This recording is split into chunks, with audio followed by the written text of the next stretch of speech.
Hi, lovely writers. Now, you might be wondering what the heck is going on. This does not look like the normal backdrop to Writerly Wednesday. And it's true. It's because I am away from my desk. I am out and about. And it made me think about some conversations I've been having lately. I'm running one of my free challenges this week, and we are inevitably talking about the self-talk that we get from the internal editor.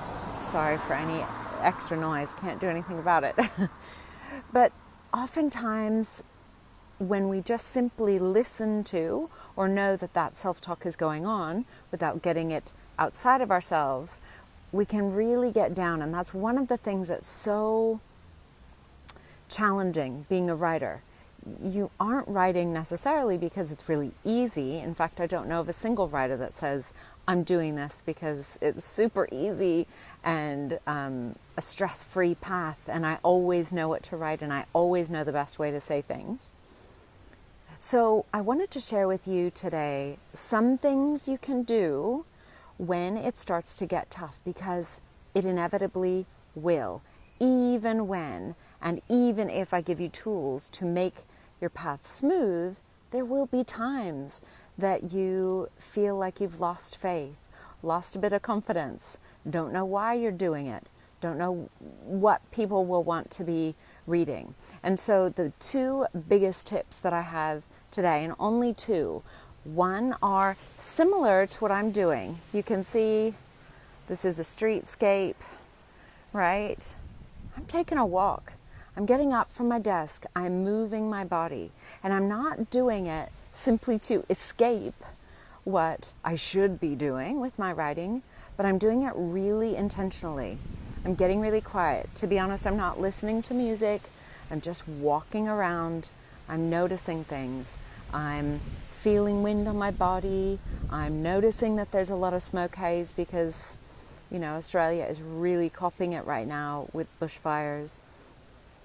I'm hearing birds. I'm watching frangipani fall from the trees, or if you're in the US or in Hawaii, you would call them plumeria.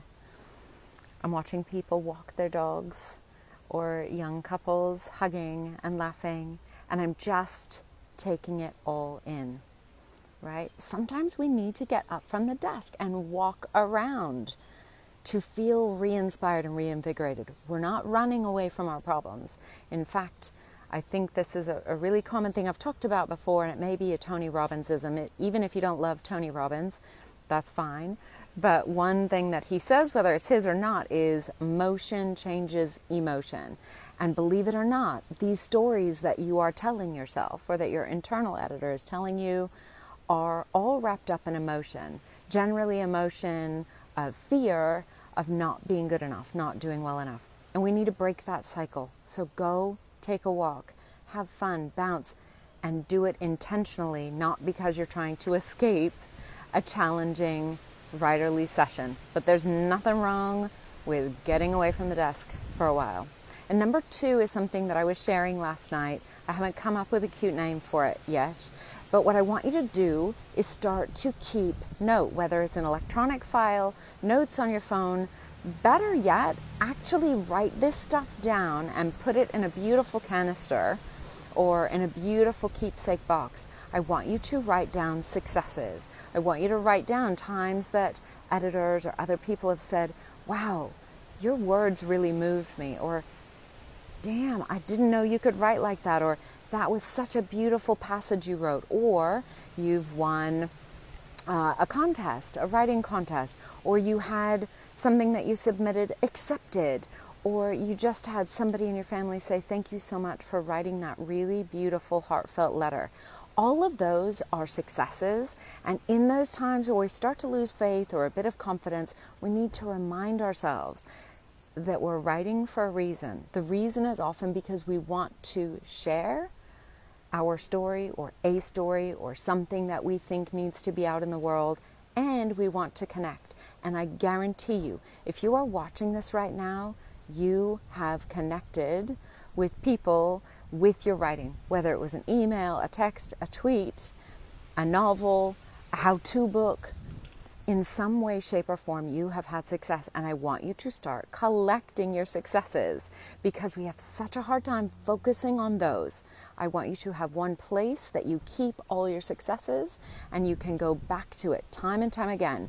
When the road gets rough, when the writing gets rough, I want you to go and look at that and realize that the truth is this: you are here to write. You've been called to write for a reason, and it is working. It might be slow. You might not always know where you're going to get to when you turn that next corner, but I want you to have ways to reinvigorate your faith in yourself. So that's it for today. Next week, I'll likely be back at my desk, but for now, I hope you have a beautiful writerly day, and I'll see you next week. Bye.